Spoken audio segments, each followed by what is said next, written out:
Hello and welcome to Stainly TV, your source for the latest insights. I'm your host and we've got a great show lined up for you. Thanks for joining us today. Eu quero falar nesta noite sobre o assunto três coisas das quais você não pode prescindir. Três coisas das quais você não pode prescindir. Meu pai não era um homem pobre. Ele não era um homem rico. Ele seria chamado de classe média. Ele fazia o que quer que se pudesse fazer em uma fazenda de terra vermelha de 80 ou 120 hectares na Carolina do Norte. Eu nunca olhei a conta bancária dele, nunca soube quanto ele ganhava. Parecia que sempre havia o suficiente na mesa. E nós sempre tínhamos um terno de roupa por ano e tomávamos 5 centavos de sorvete todo sábado à noite. E nós nos saíamos muito bem. Olhe para os Waltons. Você verá um pouco de como vivíamos naquela época.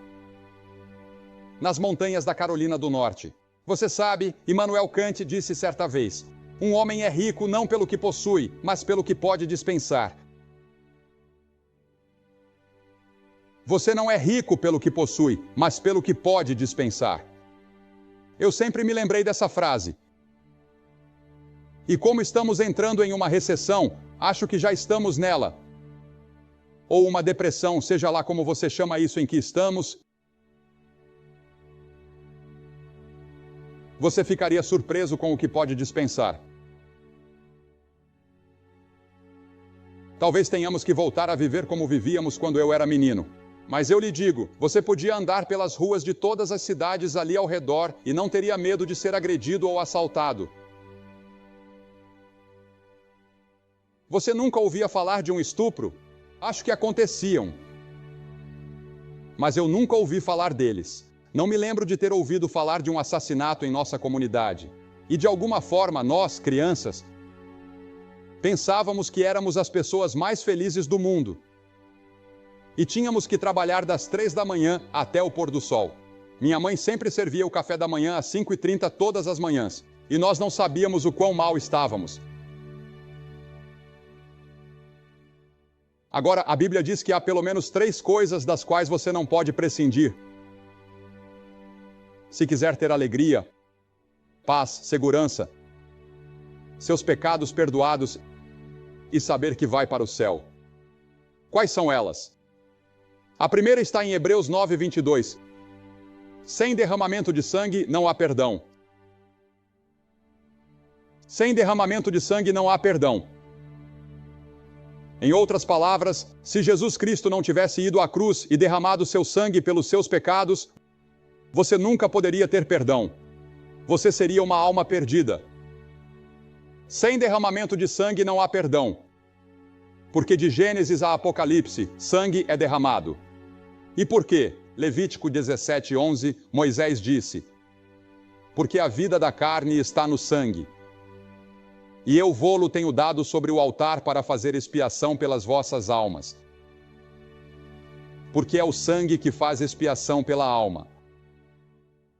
Agora, se você for uma pessoa comum, você tem cerca de 5 litros de sangue circulando em seu corpo a cada 23 segundos.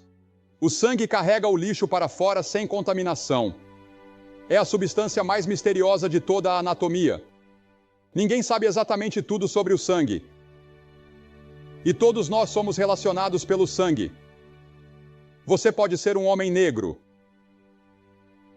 um homem pardo, um homem amarelo. Seja qual for a sua origem, você está relacionado a mim pelo sangue. Nosso sangue pode, se for do mesmo tipo, ser trocado entre as raças. A Escritura diz, o apóstolo Paulo disse, Deus fez de um só sangue todas as nações dos homens para habitarem sobre a face da terra. Quando eu recebo uma transfusão de sangue, como já recebi em várias ocasiões quando fiz operações, eu não perguntei qual era a cor da pele do homem de quem saiu aquele sangue. Eu só quero que entre o mais rápido possível. Nosso sangue, nós somos relacionados. Somos relacionados a Adão. Adão e Eva foram os primeiros pais. E Adão e Eva pecaram contra Deus e quebraram a lei de Deus. Eles se rebelaram contra Deus. E então uma coisa interessante aconteceu. Eles tentaram cobrir seus pecados com folhas de figueira e não conseguiram. E sabe o que Deus fez? Deus saiu e matou alguns animais. E sangue foi derramado. E Deus estava ensinando ao homem, desde o jardim do Éden até esta mesma hora, que se você quiser ter perdão dos pecados, sangue precisa ser derramado. E você percorre todo o Antigo Testamento, é a mesma coisa. Ou vá ao Novo Testamento, é a mesma coisa. Quando Caim e Abel, eles foram os primeiros filhos de Adão e Eva, Caim veio e trouxe o seu sacrifício, mas não havia sangue nele. Abel trouxe o dele e havia sangue nele. Deus aceitou o de Abel e rejeitou o de Caim. E Caim ficou com raiva e ficou com ciúmes de seu irmão e o matou. E você teve o primeiro assassinato na história da raça humana, segundo a Bíblia. E então você se lembra daquela noite no Egito, Deus disse: eu vou matar como julgamento no Egito, o primogênito de cada casa em todo o Egito. E todo judeu se lembra disso até esta hora.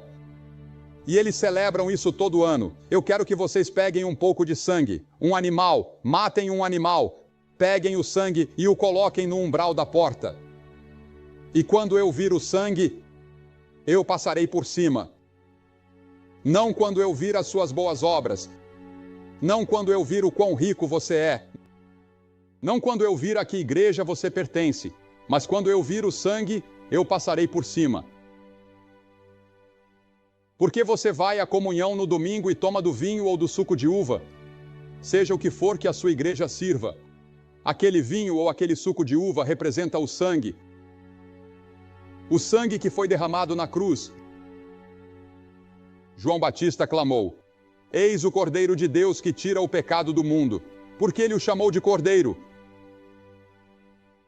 Porque como um cordeiro ele estava indo para a cruz. Seu sangue seria derramado pelos seus pecados. Ele tira os pecados do mundo. E esse sangue, nesta noite, pode limpar todo o pecado que você já cometeu. Quem sentir no coração de ajudar o canal, deixe aqui uma oferta de gratidão. De cada um. Porque veja, você não pode entrar no céu se for culpado de um único pecado.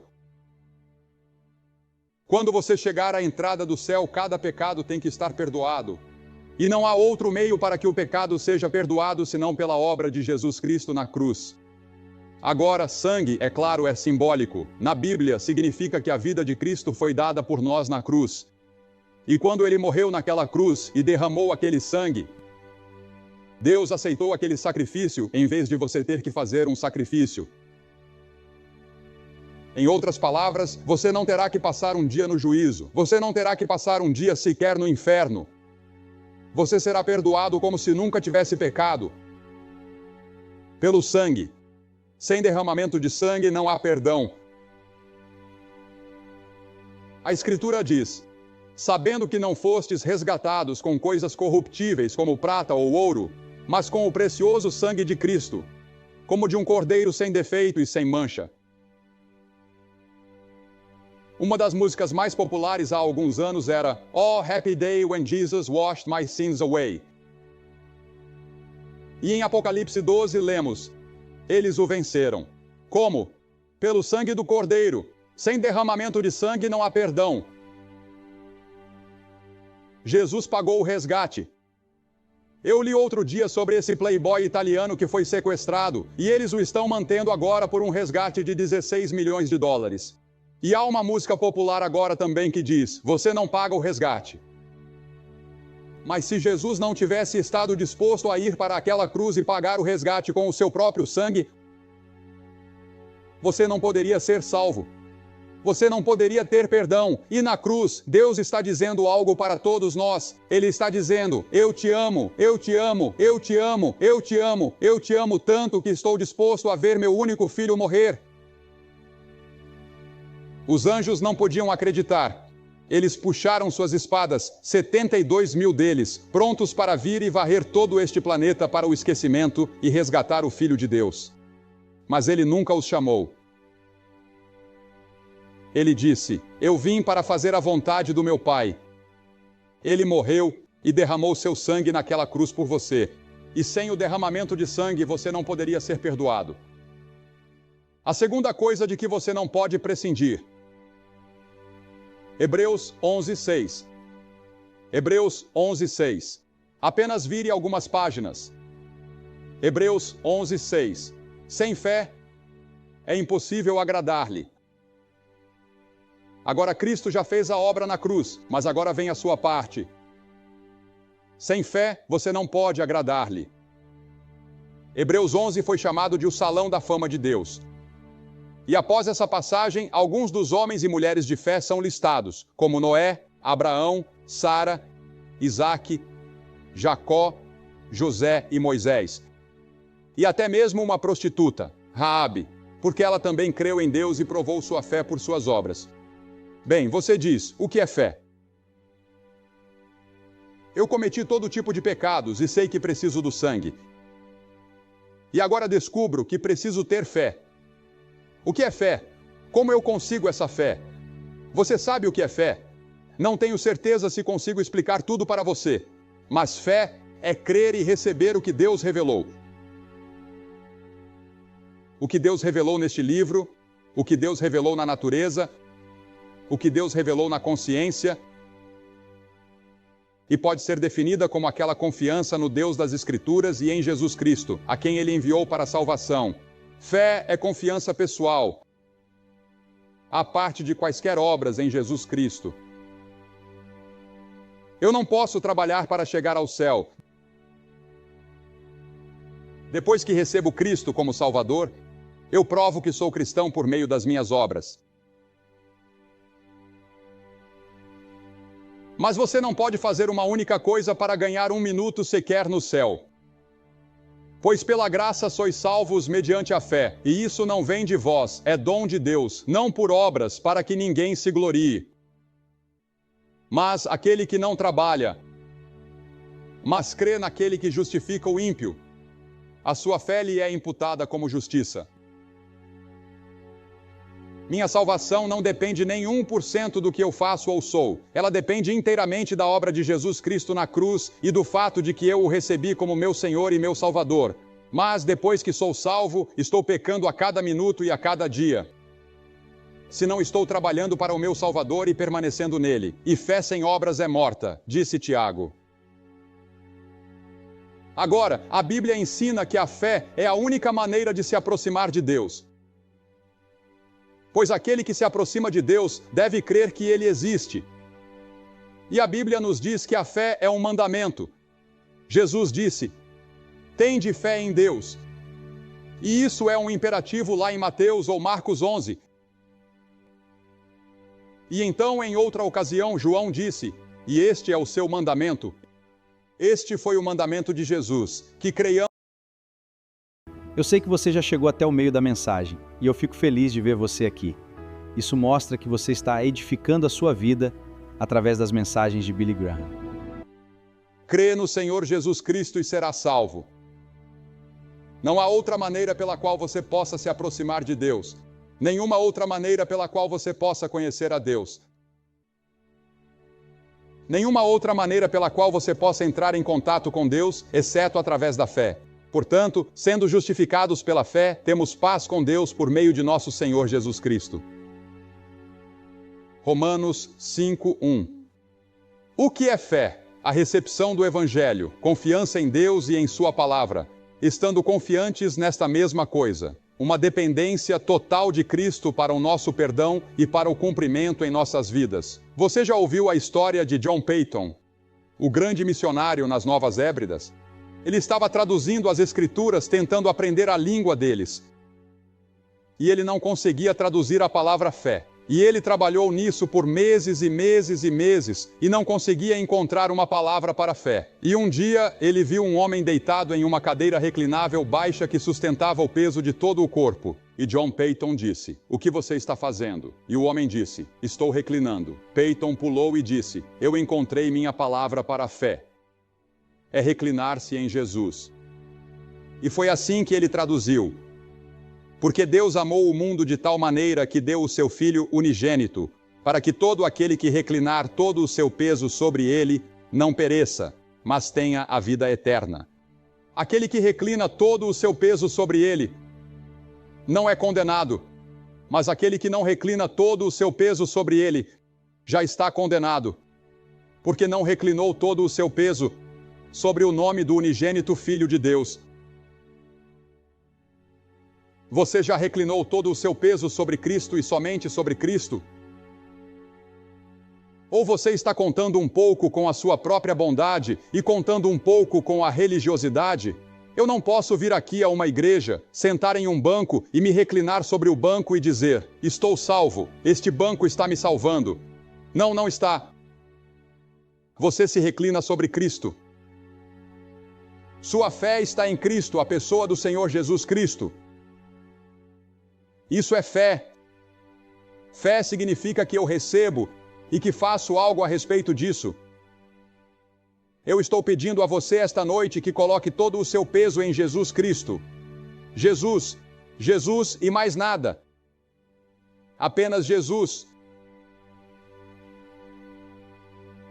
E então, a terceira coisa de que você não pode prescindir. Primeiro, sem o derramamento de sangue não há perdão de pecados. Segundo, sem fé você não pode agradá-lo.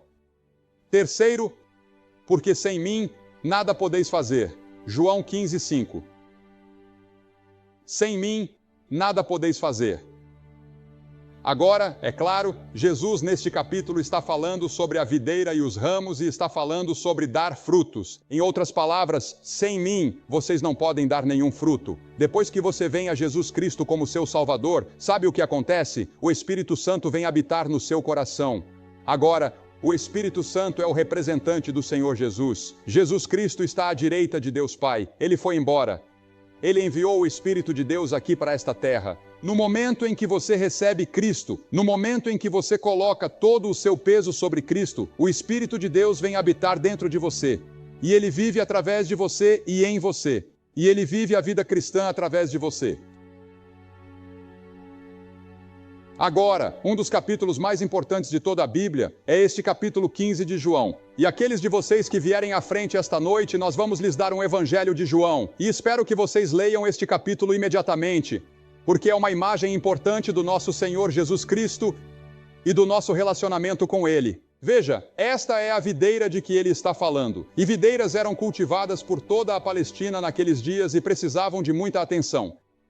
Elas cresciam rapidamente e eram drasticamente podadas todo dezembro e janeiro. E elas produziam 2 tipos de ramos, essas videiras. Um era frutífero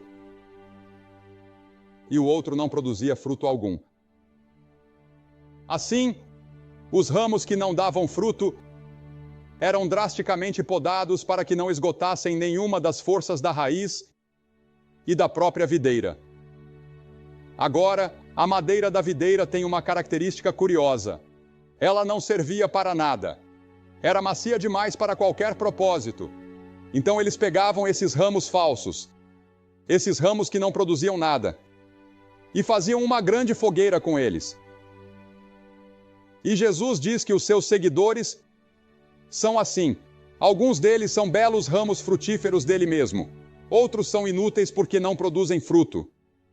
E cristãos que professam, cristãos cuja cristandade consiste apenas em professar sem praticar. Palavras sem ações. Eu creio na Bíblia de capa a capa, e creio em toda a capa porque está escrito Bíblia Sagrada. Alguém disse, um homem me disse, eu sou um fundamentalista com F maiúsculo. E ele parecia tão severo quanto eu já vi alguém ser. E ele falava sério, e ele era. Mas isso não significa necessariamente que você esteja certo com Deus. Você precisa provar isso dando frutos. Você precisa provar isso dando frutos. Que tipo de frutos? O fruto do Espírito. Amor, alegria, paz, gentileza, longanimidade. Todos esses frutos do Espírito. Eles devem caracterizar o verdadeiro crente em Jesus Cristo. Pelos seus frutos os conhecereis, disse Jesus. Pelos seus frutos os conhecereis. Há muitos de vocês aqui esta noite. Vocês parecem cristãos. Vocês agem como cristãos de muitas maneiras, mas lá no fundo não há permanência em Cristo. Não há vida, não há seiva. O fruto não está lá. 3 maneiras pelas quais podemos ser ramos inúteis. Primeiro, você pode se recusar a ouvir a Cristo totalmente. Segundo, você pode ouvi-lo e depois prestar-lhe apenas um serviço de lábios, não sustentado por ações. Terceiro, você pode aceitá-lo como mestre e fazê-lo Senhor da sua vida. Porque quando você vem a Jesus Cristo, você não apenas o aceita como Salvador, mas o aceita como Senhor, o Senhor Jesus Cristo. Ele deve ser o Senhor dos seus olhos, Senhor dos seus ouvidos, Senhor da sua língua, Senhor das suas mãos, Senhor dos seus pés, Senhor do seu bolso, Senhor da sua conta bancária, Senhor da sua família. Ele é o primeiro em todas as áreas da sua vida. Ele é na sua, ou você está entre os ramos que precisam ser cortados? E ele disse que os corta, os poda e eles são lançados no fogo. Sempre lembre que o ramo que não dá fruto deve ser destruído se o restante da videira for preservado. Mesmo entre verdadeiros crentes, isso é verdade. Porque temos na Bíblia uma passagem muito estranha, que eu não tenho tempo neste momento para abordar. O pecado para a morte. Eu creio que há cristãos, verdadeiros crentes, que muitas vezes morrem antes do tempo.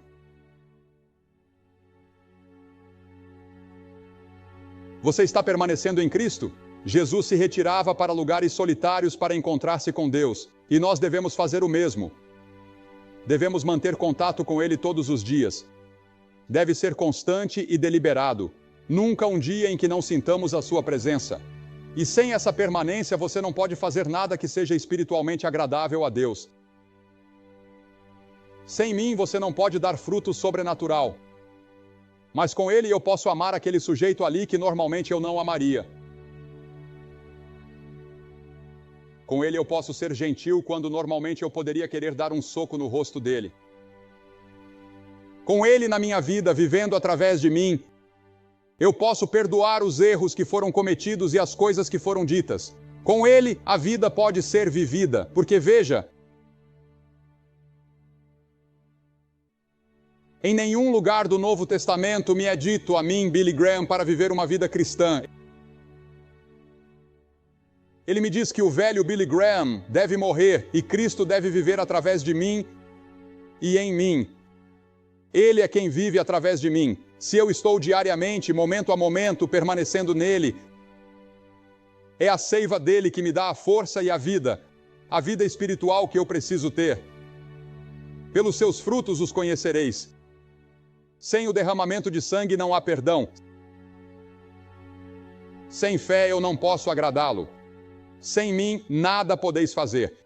Eu vou pedir a você esta noite que receba Cristo no seu coração. Deixe que Ele perdoe os seus pecados. Eu vou pedir que você recline todo o seu peso. Talvez você já tenha colocado 90% do seu peso, mas eu estou pedindo hoje à noite todo o seu peso sobre Cristo. Eu estou pedindo hoje à noite que você o faça, Senhor, assim como Salvador da sua vida. Você pode ser membro da melhor igreja da cidade, mas você realmente precisa de Cristo no seu coração. Você pode não ser membro de nenhuma igreja. Quem quer que você seja e o que quer que você seja, eu vou pedir que você se levante do seu lugar agora mesmo. Centenas de vocês levantem-se e venham ficar aqui na frente desta plataforma e digam, ao virem, eu quero Cristo no meu coração, eu quero perdão e eu quero colocar todo o meu peso sobre Ele. E depois que todos vocês estiverem vindo e estiverem aqui, eu vou dizer uma palavra a vocês e fazer uma oração com vocês. Nós vamos lhes entregar alguns folhetos, então vocês poderão voltar e se reunir com seus amigos. Se você veio com amigos ou parentes ou veio num ônibus, eles vão esperar. Não vai demorar mais do que um momento. Neste estádio. Venham rapidamente agora, centenas de vocês de todos os lugares. Você pode estar no coral e ter cantado todas estas noites, mas você não tem certeza de que Cristo está no seu coração. Venha, nós vamos esperar.